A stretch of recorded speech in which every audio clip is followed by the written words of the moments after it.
పూరి జగన్నాథుని రథయాత్ర లీలలు. ఈ నెల 11న జ్యేష్ఠ పౌర్ణమి నాడు స్నానోత్సవం నిర్వహించడం ఆనవాయితీ. శ్రీమందిరం రత్నవేదిక నుంచి సుదర్శన, బలభద్ర, సుభద్ర, శ్రీ జగన్నాథమూర్తులను స్నాన మండపానికి తరలిస్తారు. ఈ పొహండి కార్యక్రమంలో మూల విరాట్లకు 108 కలశాలతో సుగంధ జలాభిషేకం చేసి గజానన అలంకారంతో ముస్తాబు చేస్తారు. స్వామివారు బహిరంగ వేదికపై భక్తులకు దర్శనం ఇవ్వడం స్నానోత్సవ విశిష్టత.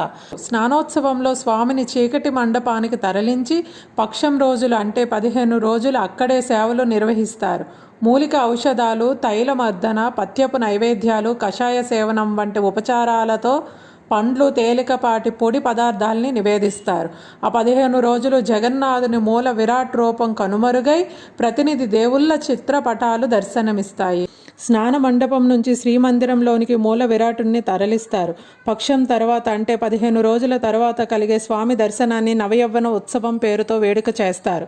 ఆరోగ్యమే మహాభాగ్యం అనే సందేశం జగన్నాథుని స్నానోత్సవం వెల్లడిస్తుంది. ఈ కాలంలో వచ్చే వర్షాల వల్ల కలిగే అనారోగ్యాలకు తీసుకోవాల్సిన జాగ్రత్తలను జగన్నాథుని గోప్య సేవలు, ప్రత్యేక నైవేద్యాలు మానవాళికి సూచిస్తాయి. మరిన్ని జగన్నాథు లీలల కోసం ఛానల్ని సబ్స్క్రైబ్ చేసుకోండి.